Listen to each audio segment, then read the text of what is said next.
Okay, hello everybody.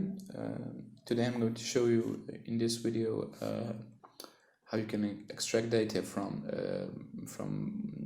a survey that you acquired from, let's say, from your geotechnician, right?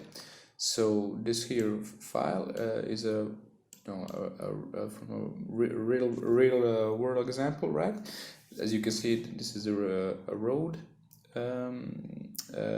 going from north to west, and on this plot of land an investor was planning to build something, so he took a survey of the plot of the land and the road next to it.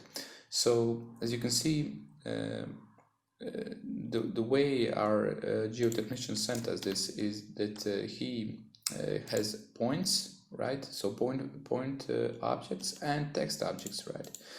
Now, depending on your firm or the way you work, sometimes you're just gonna have a point without text, or you're gonna have the text without the point. So I'm gonna show you two ways that you can extract the data from this file and use that data to create a cargo points which you can use in AutoCAD to create surfaces and other stuff. So in this first video I'm going to show you how you can extract data from points, right? So number one is you select one point, right click, select similar, right? And you're gonna go click here and isolate objects, right? So now we have all our points visible and no obstructions, right? Now you're gonna go type data extraction, and we're gonna now you see here you can use an existing template or edit an existing data extraction, but we're just gonna create new data extraction. Now you need to always save it, and I'm gonna save it. So point extraction 1 and save. And now we're just gonna it says here define data source, so we're gonna select the objects, and you click here this icon and select all the points, right? And you just press enter, right? Click next. And now we see that selected objects, we only have points. Why? Because we isolated only them. If we selected all that was on the file, we were gonna have at least a couple of more types of objects, right? Polylines or text objects or whatever. And you click next, right? So this is all the information that you can possibly extract. Now we don't need most of this, so you just gonna click the first row and press shift and click the last row and just click this here check mark. So now everything is deselected. Now we just gonna select the position X, Y, and Z, right? That's all we need. Click next, and this is the data, right, that we're going to extract, right? We have all these points. Now combine identical rows, we don't need that. Show column count, we don't need that. And show a name column, we don't need that. So just position X, Y, and Z, right? Click next, and we're gonna output data to external file, right? So we're just gonna select that and click this here 3 dots. Go to desktop, and we're gonna go, let's say we're gonna name it point action 1. Save, next, and finish, right? So that's it. Now you can go here and end object isolation, and if you see, this looks pretty chaotic, so just zoom to the level you want and regenerate, and now it just looks better, right? So we're gonna go to desktop, and we're gonna select point extraction 1 XLS, so that's a Excel file. Select all the points, copy C, so Control C for copy, and we're gonna go to Notepad and paste it, and we're gonna go File, Save, and we're gonna save also on desktop. We're gonna save it as point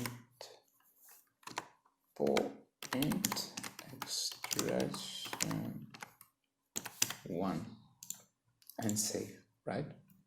So that's the first, we don't need to save anything in Excel, right?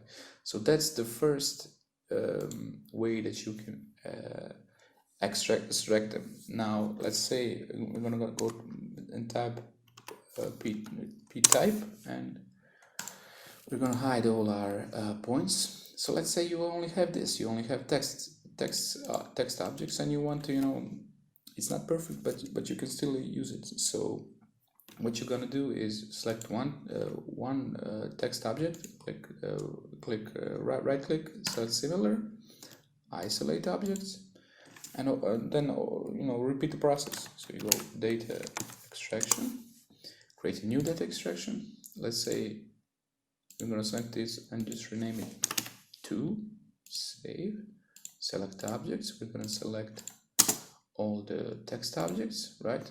Because it's all in text. And then we're gonna deselect everything. Now we're gonna select X and Y, right? But position Z is not useful for us because it's normally for text objects it's always 0, right?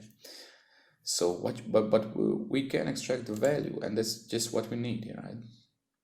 So we're gonna click next, and let me just turn this off, and you can see like now we have position X, Y, and the value is Z, right? So everything looks you know, as it should be. So I'm gonna click next, output, and we're gonna go go to desktop, point extraction 2, save, right, finish, go to desktop and do the same thing all over again, right? So you're gonna select this and notepad, paste it and save it as point extraction 2, save, and that's it. And now we'll go back to, we're gonna start a new drawing, and we can go here, insert, so in insert tab, points from file, right? So we click this green plus here and select point extraction 1. So we're gonna use the first one first, of course. Now when it's selected, now you can specify a file format. Now where I'm from, we use the ENZ, which basically means east, north, and point elevation, right? But depending on you know, where you are, things could be different, right?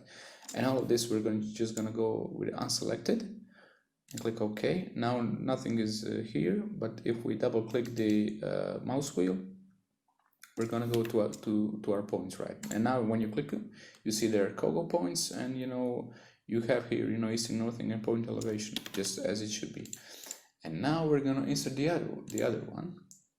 So plus point extraction 2, the same ENZ file format, OK, and this is it. So you see, this is the original, right? Let's say the more accurate point file, and this is what we extracted from the text.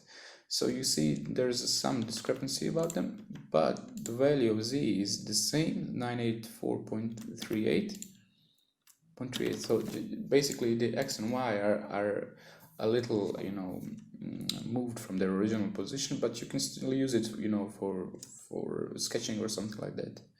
So that's it. I hope you I'll see you next time.